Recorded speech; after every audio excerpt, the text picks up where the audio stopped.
Welcome to Mechatronics.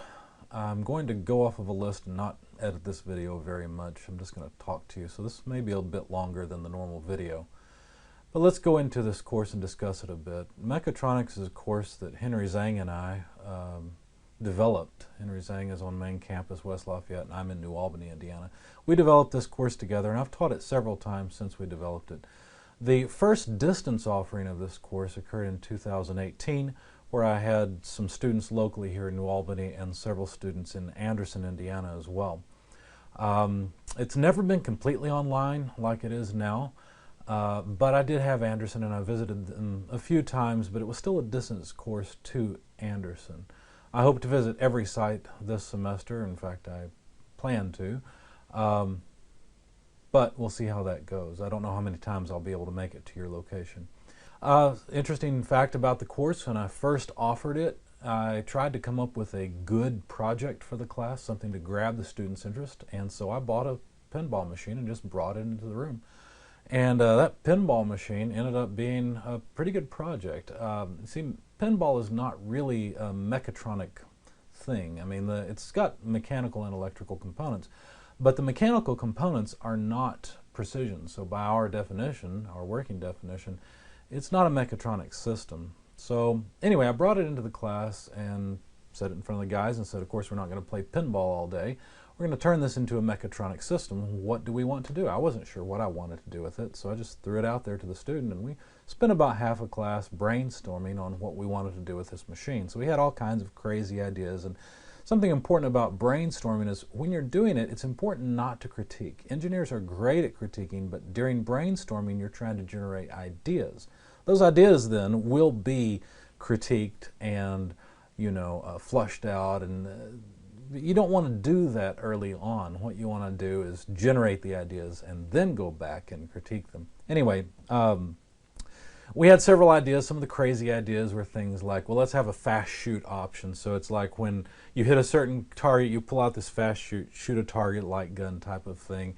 And that was kind of an odd idea to add to the machine, because the machine was a knights in shining armor type of theme, and so Wild West shooting didn't make a lot of sense. But then an idea was generated from that did match. I said, well, wait a second. Why not, instead of having the gun, why don't we have a sword in the stone? So it's something you don't actually pull out, but once a target is hit, the game pauses essentially for a moment in pinball, and you have to pull on this sword in the stone, and the farther out you can pull it, the more score you get, or the more bonus you get. And that matched a little better, and you can see how an idea can evolve, and a crazy idea can turn into something that actually makes some sense and can be useful.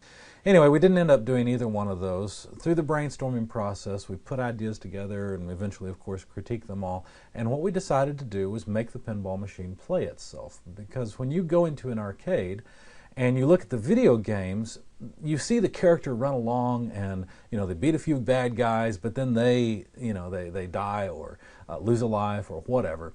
And you think, well, I could do better than that, so you put in your quarter, well, more like $1 these days, but you put in your money and you start playing and you find out you can't do much better, but at least the game enticed you to play. Well, with a pinball machine, there's not really a lot enticing you there except for just the light and the sounds.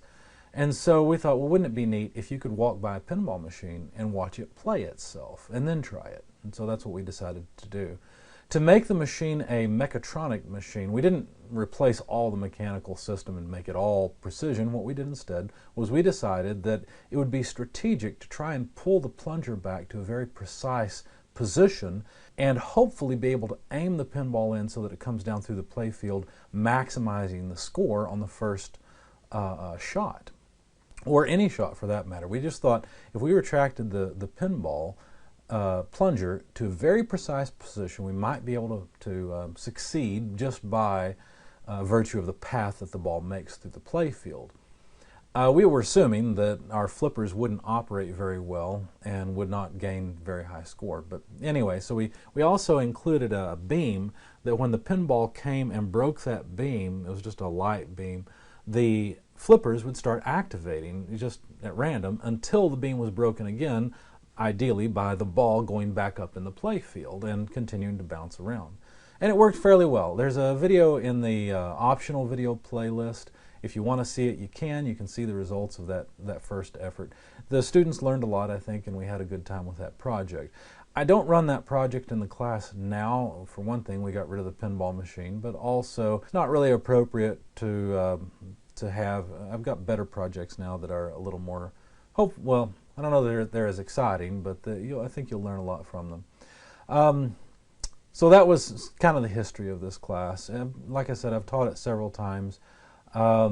One thing that's important, since this is a distance class, we're going to use WebEx for the lab component. So basically the way it's structured is the first class of the week is the lecture portion, and then the second class of the week is lab. So the first class of the week will actually be a video playlist on YouTube that's linked through Blackboard.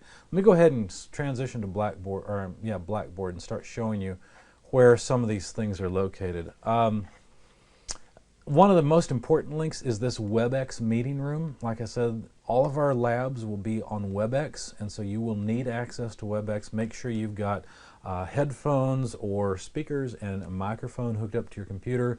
Make sure you've got a great internet connection so that we can talk back and forth, because I'll be live with you on WebEx remotely, helping you figure out what's going on. There should also be a document camera in your lab, because we work with Arduino quite a bit, and we work with quite a few circuits where you'll need to bring the circuit over under the document camera and switch the view so that I can see what you're working with and help you troubleshoot and make things work properly.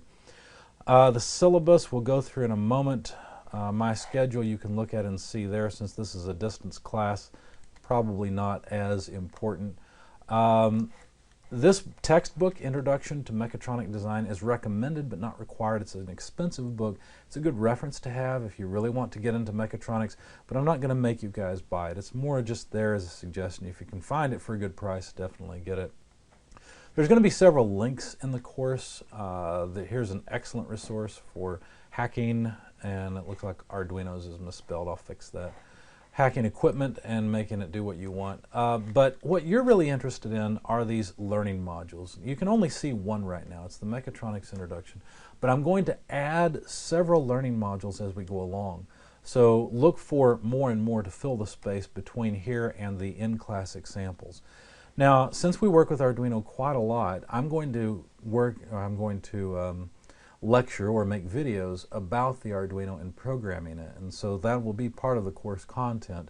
All of the code that I generate I will put here. Just click on the link and it's basically just a folder of things, and the way I usually organize it is just by date. So I put I'll make a folder with the date of the class so that you can easily go and find the example problems that I've worked.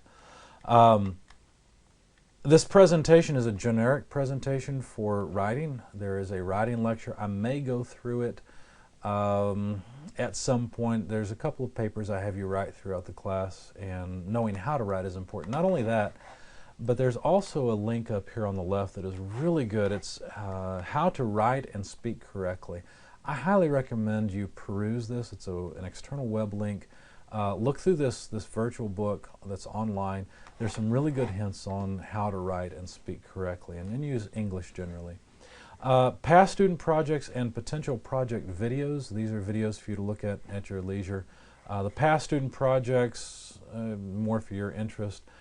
Potential project videos, when we decide on a project, and I'm kind of leaning towards one in particular, but when we decide on one, you might get some inspiration from that. But I do welcome your input to the class. This is not a one-way me lecturing to you. This should be a conversation, even if it's distance. I want it to be a conversation where you have input on the class. I want you to be interested in the class and enjoy it. Let's go ahead and let's dive into the first learning module. When you click on it, here's what you'll see. You'll see a menu of items, and the first item under all of the modules is a landing page. The only reason I do that is because I don't want the presentation to just start downloading to your computer immediately when you go into the learning module. So this landing page is nothing you should be interested in. It's just for your convenience. It's a quirk in Blackboard. Usually what I'll do is I'll put the presentation next. So this would be the PowerPoint presentation so that you can see in higher detail what I'm looking at. So feel free to download those and look at them as you wish. Of course, they'll typically be in the background or the main screen of the lecture videos that you'll watch, but you may want the presentation itself. Laboratories as well will be organized by learning modules, so usually I'll have a learning module a week or so, and so your first laboratory will occur in the first week of class. In fact, it'll be next class. There will be always one required playlist. You have to watch these videos. These are the lectures, and to me, this is how it will take your attendance. So I have two things set up. One is that Blackboard tracks your watching of these videos, and also if you click on the link, you'll see that they're all just YouTube video playlists, but you can mark these as reviewed down here. What that means is you're checking the box to say, yes, I've watched these videos. Now please, use this as a way to track yourself. Don't just click this immediately. Go through the video playlist, watch all the videos, and then mark that you have reviewed the videos. So I've got two ways of making sure that you watch these. In other words, two ways of taking attendance. One is that you mark that you've reviewed the videos, and the other is Blackboard tracking whether or not you've watched all of the videos in the playlist. Speaking of which, you may not have seen this before. You can actually put YouTube video playlists in Blackboard, and you'll notice up here on the right there's a list of the videos, and I've got them in the order I want you to watch them in. But you can, if you say watch a couple of videos one day and then come back the next, you can pick up where you left off, obviously. But anyway, you can cycle through these and click on whichever video you want to see and then play it here. Each learning module will have its own required video playlist and probably an optional video playlist as well. Like I said, the video for the pinball machine is at the very end of this optional playlist, so you can watch that if you want to. So you've got to watch these videos before lab, because that's where you're going to learn the information that you need for the lab that week. If you show up to lab and you haven't watched the videos, you will not be allowed to complete that lab. You will lose the grade for that lab, because I want to make sure that you are prepared for lab. Okay. What else?